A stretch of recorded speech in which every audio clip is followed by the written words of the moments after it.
So we have, guys, at this point, 300 customers. We have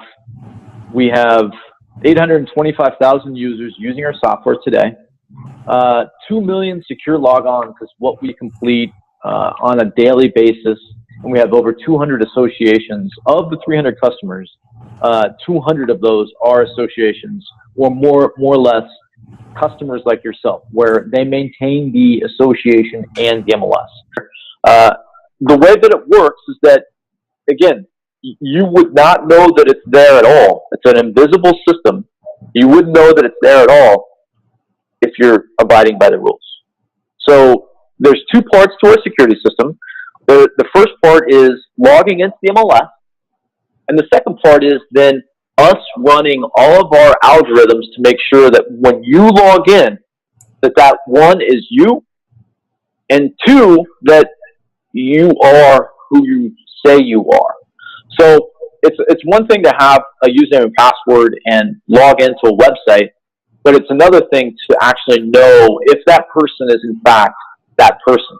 And the security system that we have, again, over 300 associations, and now we're close to 1 million users. I know the number was 825,000, but again, now with MLS of Choice, you guys need a way to validate your membership, and that's exactly what the security system is.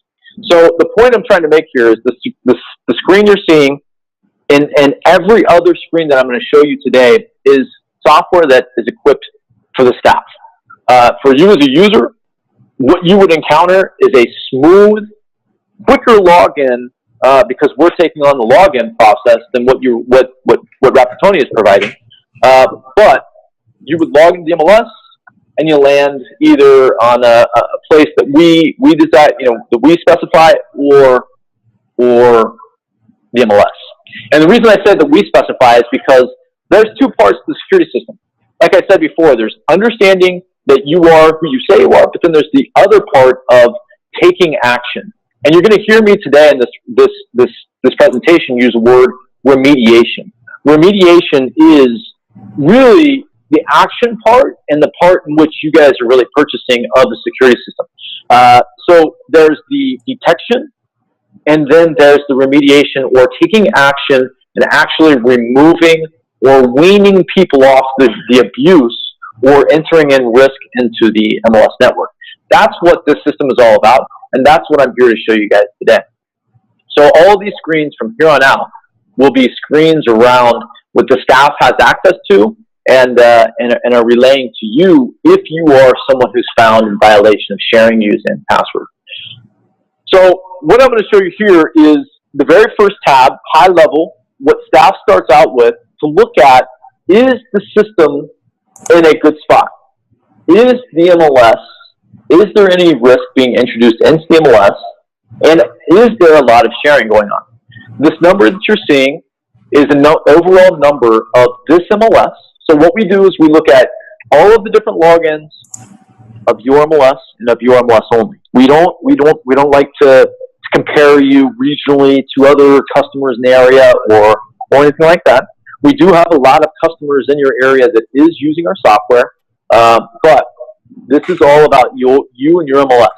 So the numbers that we would be showing you for your risk profile, there's two different numbers, one as a MLS and one as with you as a user. This is showing at a high level. The MLS is at a 5, 0 is the best, and 100 is the worst. Okay? So at a high level, this is exactly where you want to be, but between 5 and 10 at a very low risk level for your MLS. So what we do is as we look at how many members there are that are at a high level, moderate risk level, and then a low risk level, as we look at that, we start with all of the top offenders at the top, and we go descending order by risk score here. So really what the MLS staff does is this is just something to look at. This isn't anything to take action on. This isn't anything to do. Really, with the Clarity Security risk system, Sharon is gaining a virtual staff member. With the system, there is nothing that additional responsibilities the staff has to do. In fact, it is alleviating some responsibilities. And so what we're looking at here is just a high level, how many accounts are in remediation. So, and all of these steps of the action or remediation process, how many users are in this spot? And then secondly, what are those users? If we scroll down or zoom in on that level there, this is showing us all the detail around a user. So it makes it very easy so that when staff gets a phone call around why am I one, either having to go through a lot of hoops to get into the MLS, or secondly, why is my risk score at a high level and I'm going through these hoops. This is something that staff can use to view report, send to you, look at all the different evidence around how we found you in violation. That really goes back to what are the different factors and what are the different things that Clarity is looking at to determine if a user is in fact sharing. So again, like I said, the process for you guys with the security system in place would be nothing different. You put in your username and password, you log in to the exact login site or the login page that you guys use today for Rapatoni, plug in username and password to the MLS, and you land in Rapatoni. All of that process will continue. Nothing will change there. What will happen is Clarity is an invisible layer that sits in between that login process and the MLS. We identify all of these different factors that you're looking at around you, right? We identify all of these factors, and we determine if, in fact, there's any what we call breakage in these factors, and if so, points are added onto your score. Every user has a profile. Attached to that profile, then, is a risk score. So really the way that our system works is it's a points-based system. Everyone has a set of points, and the MLS determines what that threshold is for what we call remediation.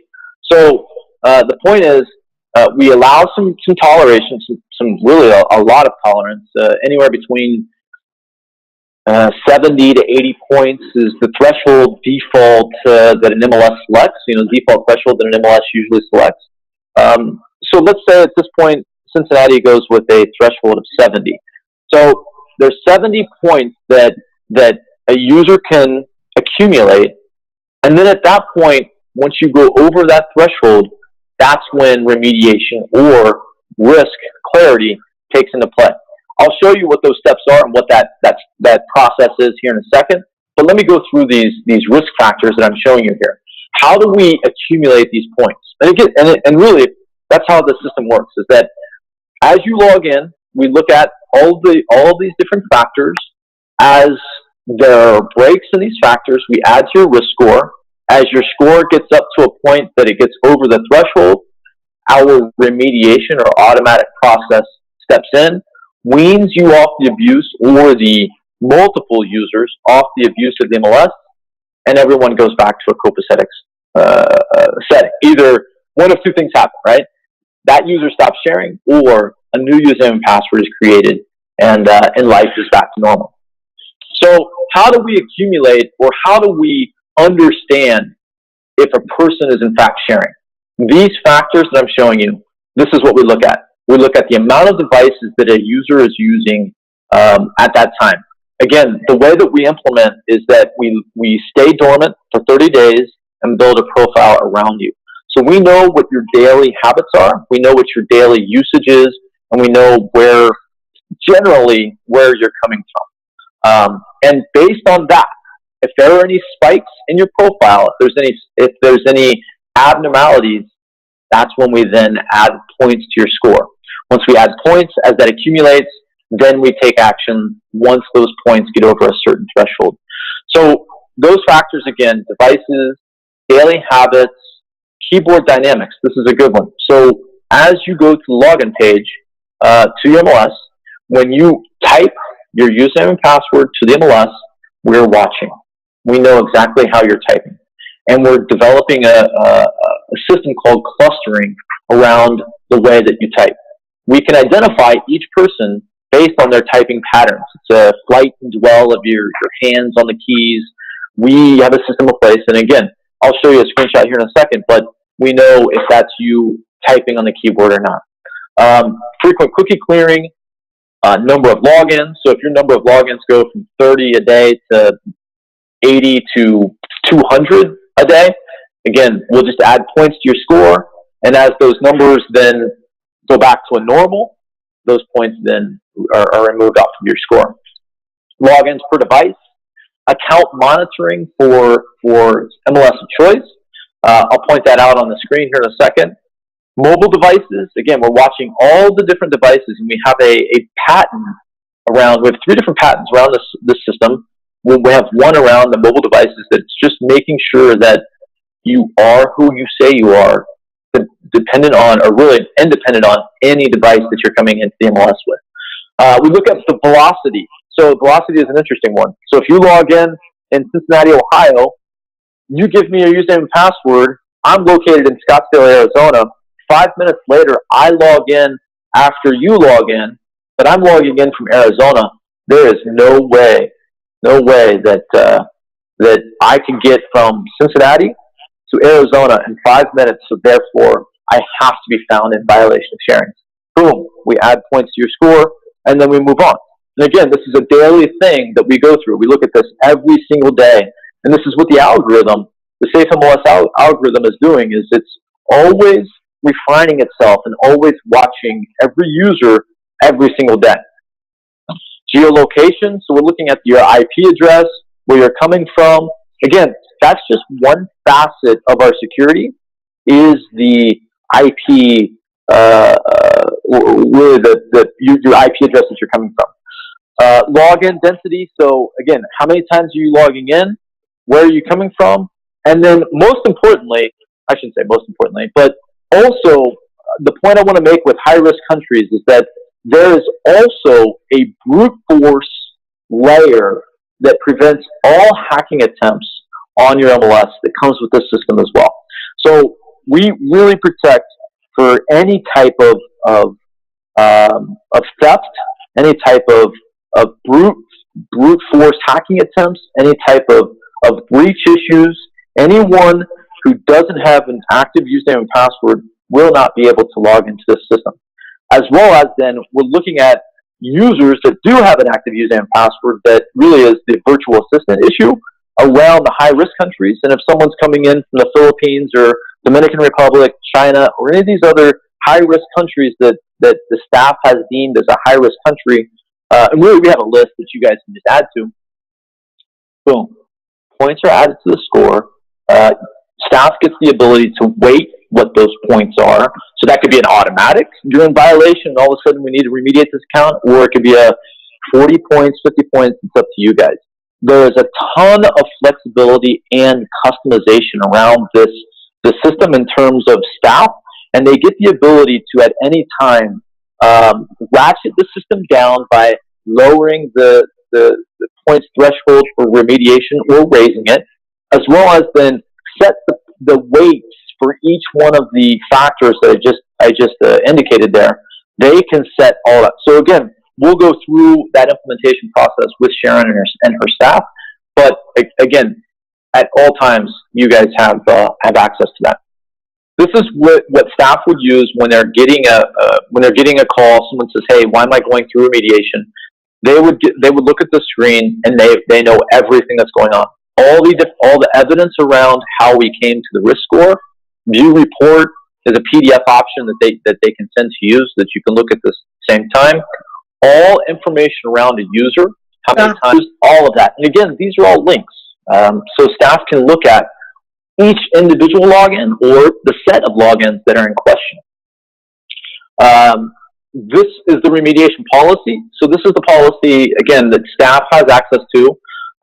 Under the risk tab, remediation policy, what we're showing you here is that the risk score is at a minimum of 80 for 4 days. If that's the case, then the user automatically enters into the remediation policy. Let me explain this to you. Again, this is highly customizable.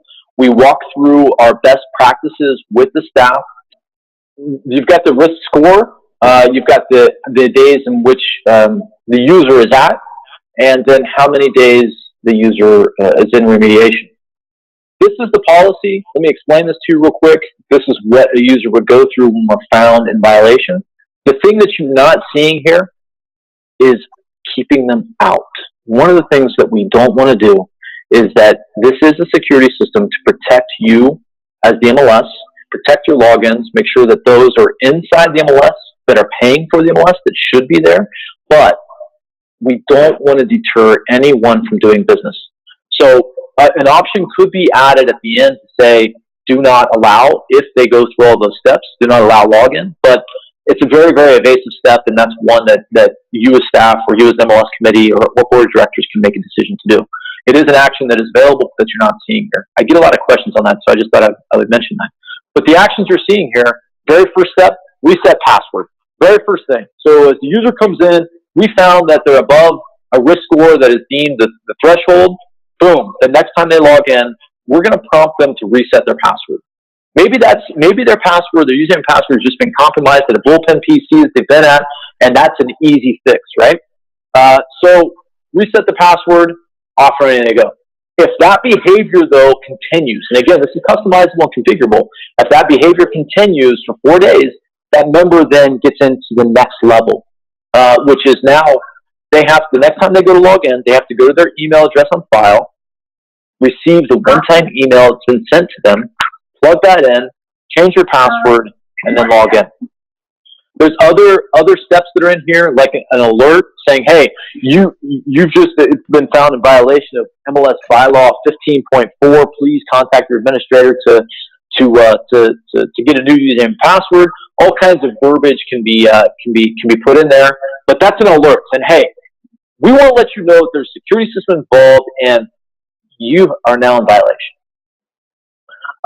And that could be step number one. Again, for this account right here, they've got it at step number 3. It's up to you guys. But now we go another level, and now we're going to reset the password again. We're going to go another level here and display secret questions. We've got enforcing strong authentication, a few more one-time password emails that you need to get. And again, like I said, this is completely customizable. So this is the remediation steps. Generally, what happens, guys? Step number 4. The user is completely, if not at step number 1, step number 4, the person is completely annoyed, and they contact staff saying, "What is going on? Why do I need to have a username and password for my wife or for my assistant or for the other person in my office?" At that point, that gives you as the MLS staff all the ammo you need to be able to have a conversation around why are more than one people using that person's username and password, and another user is created. So really, what we want to do is we want to provide a system that is the eyes and ears to all the logins to the MLS, that protects the MLS and allows staff to have the conversation with the user to say, "We know exactly what is going on. We know exactly what you're doing. Cease and desist." That's what the system is all about. Today, with the MLS system, with the referee MLS system that's in place, your staff doesn't have the ability to do that. This is a tried and true system. We've been out there for 15 years. We have, again, all close to 1 million users using the system today. This that I'm showing you right here is clustering. So this is a way that this is the technology that we use to understand if there are multiple people using keyboard dynamics, multiple people using on their, logging in with their username and password, with the same username and password, multiple people. Also, there's a complete risk history. So if that person is saying, "Hey, my username and password's been compromised, I left my info at the bullpen PC," you could see, is this person at a good level the whole time, and then all of a sudden, boom, they have a spike? That will tell you if, in fact, their story is jiving or not. We want to provide the most amount of information possible for all of you guys, and making sure that you have that you understand what's going on. Our swipe project is called Trudy. This is just an example of how really we're looking at and monitoring and securing the MLS for all devices. We're looking at literally all of these axes and the direction changes and all this stuff around a mobile device, and making sure that a user can in fact say who they say they are. So again, we're protected in all areas, and this system also protects for brute force hacking attempts, protects against any kind of screen scraping, any type of prevents any type of misuse of the MLS. It does not allow any of those users that should not be in the MLS, and it prevents, again, for automatic screen scraper bot programs out there to steal your MLS as well. So really, this is a full frontal protection system, and one that it alleviates all of the liability that is there today. That's the most important part. And this is one of the things that we do, guys, are case studies around the security system. So we look at what is the state of the security system after we install compared to before we install. And this screenshot, the slide here I'm showing you is info around that. When remediation is disabled, we really find that the MLS is kind of at a wild west. The remediation or the risk score of a user is 90 out of 100. But when we turn on the remediation system and we take action against those that are sharing their username and password, that information gets out. People know, and then they stop sharing, and the average risk score of a user goes down to exactly that it should be, 20 out of 100. So really, at the end of the day, guys, of the users who enter remediation, which we know that there may be a lot that enter remediation, but really this is what it's all about. 50% of the time, those that enter in step one exit immediately, because everyone wants to do the right thing, generally, right? It's 9 out of 10 times the first 4 steps will resolve those that try to buck the system. And then the security system is really there for that one person. Not one person, but in a so to speak kind of way. We have to take action against an MLS, and it's in a secure way. So you don't have to worry about where did they get this data? Where is this information coming from? None of that. You guys become the professionals and the source of the data, and that's what really this is all about. Supposed to do. So we have 2 support people back here in Scottsdale, Arizona, which is where Clarity's home base is. For the number I showed you, close to 1 million users. We're over 900,000 at this point. But again, 2 support people.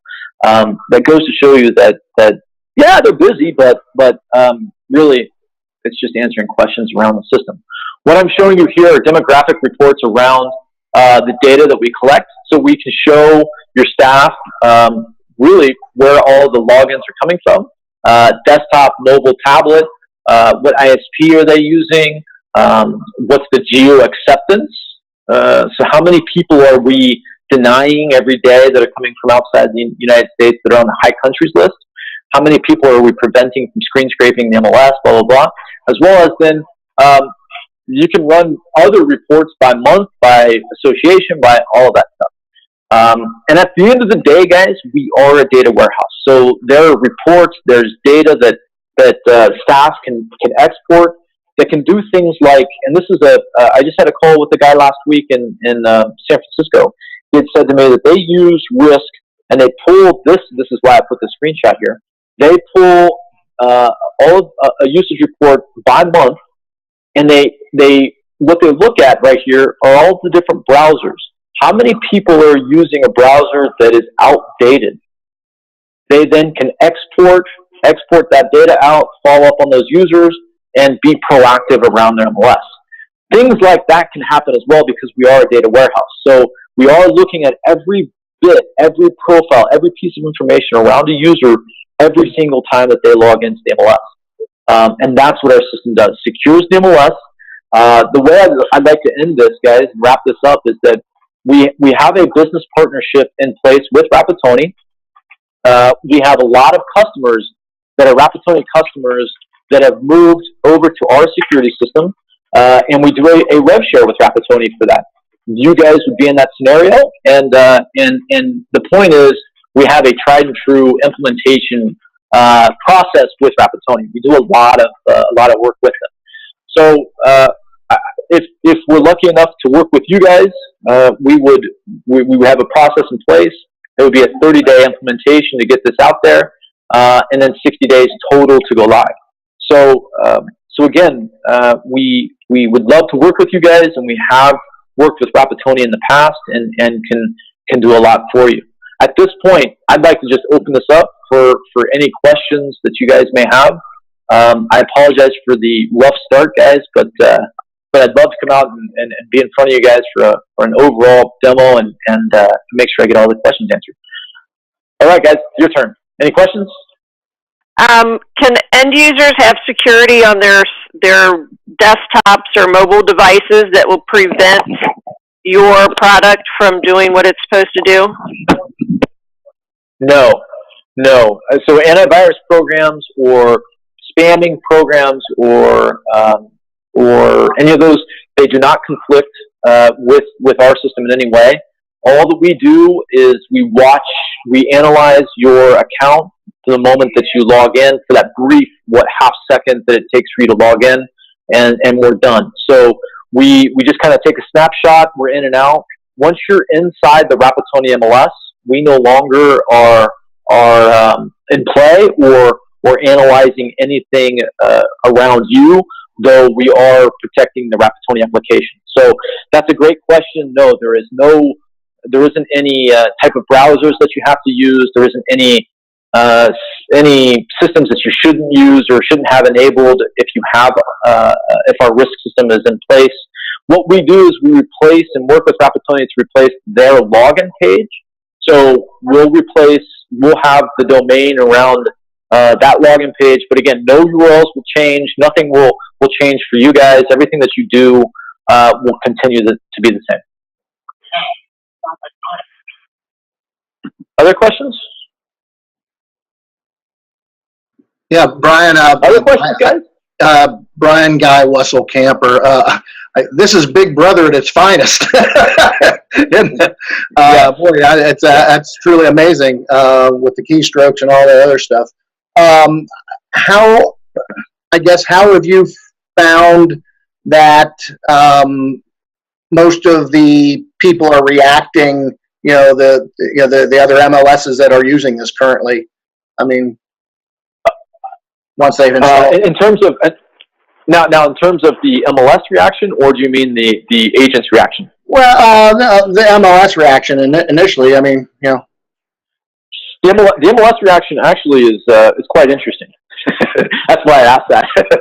The reason I said is, what I mean by that is that at first they're kind of overwhelmed. What I mean by that is that I'll take Denver as a good example. Denver is one of the earlier on this year we went live, and I went live with Denver, and they announced the fact that a security system was going to be in place, and that day they received 300 new signups. So what is overwhelming on the staff side is that in the first 3 months of going live with Risk, you're going to have a bunch of people that come out of the woodwork, asking questions and signing up for MLS, because they realize that one of two things is going to happen. It's an admin that's been using an agent's account that needs to have their own account, or it's an agent that has been sharing their account, or we do have appraisal communities that are all mysteriously discovered as well when we're installed. So it's how did he know I was an appraiser? I just wanted to throw that out there, right? But the point is, the first 3 months there is a lot of users that come out of the woodwork, and so staff is in the middle of vetting. Do they need to have a username and password? Are they legit with the state? All that good stuff. And then after that spike, the MLS goes to a copacetic level and it's in a secure state. And what's interesting is that at that point, once it becomes the secure state, copacetic level, they get everybody coming in and just on a normal process that they have coming in, you're going through orientation, so on and so forth. Then at that point, it's just a matter of the staff making sure they answer the questions around why is the security system in place, and that actually is the biggest learning part for both the staff and for us, is seeing all the different ways that they get to utilize the system. Because, like I said, I mentioned there's a bunch of different facets around it. But to answer your question in a good way, or really in a real way, is that yes, it's in the first 3 months.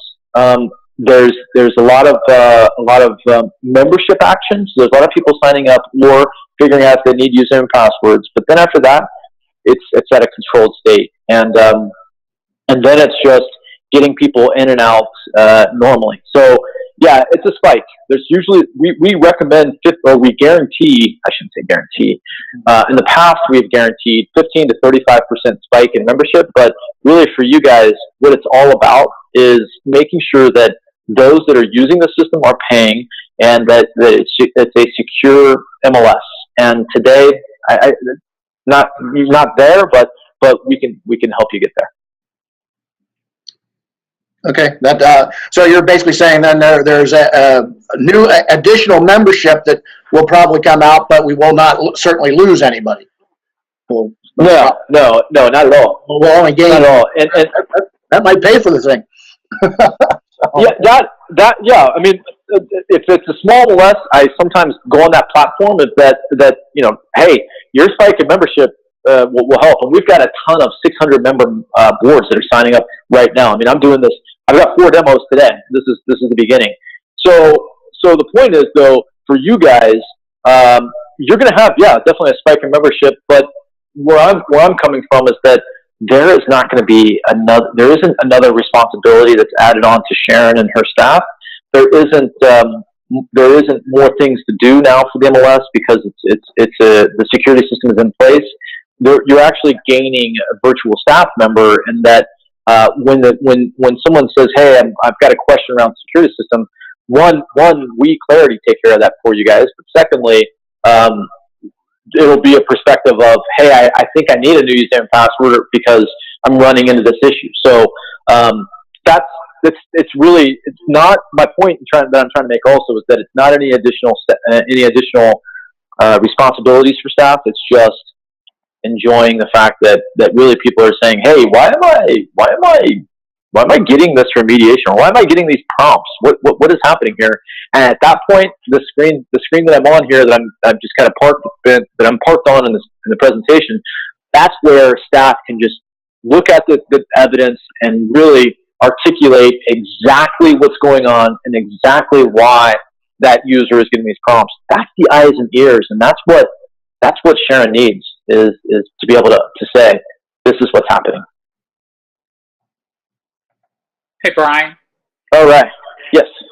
Hey, Rick McPherson. Question for you. How's that going to work with the apps? Because Rapatoni's somewhat got an app right now, so obviously I could sign in through my mobile device with an app. Is that going to log this separately as another user login, or how's that going to work? That's a great question. So a part of so you're talking about Edge, and I have an extensive background with Rapatoni and know Rapatoni very well. The way that this works is, and not to get too deep into the technology, but there's 2 pieces of the software that we would be installing. One that I've shown you, which is the front end software side. There's another that's called an IDP. Stands for Identity Provider. We are an identity management company at the end of the day. The way that we can do security is by really running the identity of every real estate professional. Okay, so the identity provider that's set up is also set up to handle all authentications of the MLS system. So we not only become yes, you can get in, but we're also the security system that says, yes, we're watching what you're doing when you get in, right? So because of that authentication capability and because of that IDP being in place, we then set Edge, the mobile, to the IDP, and at that point, all aspects, or I should say, all entry points into your Rapatoni MLS application, whether it be through the mobile or through the website, are now protected. Okay. And that would also count then for multi-logins where, I can have one screen open, I can click a button and open another screen. That would also be taken care of, correct? That's all going to be monitored? Yes, that's all monitored, and also the configuration rules that are applied by the MLS staff, meaning that if Cincinnati has said it's okay for you to be inside the web MLS and the Edge app version at the same time, if they've said that's okay, that carries over as well. We can handle whatever configurations they have set there. We can mirror. Okay, thanks. So meaning that we're protecting, we're keeping the user in or out depending on whatever Cincinnati wants to do. Other questions, guys? Okay, we're coming up right at 2:30. So again, if you have questions, concerns, issues, anything, just send them to me via email. I need it in writing, and I will consolidate them and get answers from Brian. Okay. I'll follow up with Sharon, and hopefully I'll talk with you guys sometime soon. Thanks, Brian. Appreciate it. The demo. Thanks. Thank you. Bye-bye. Bye.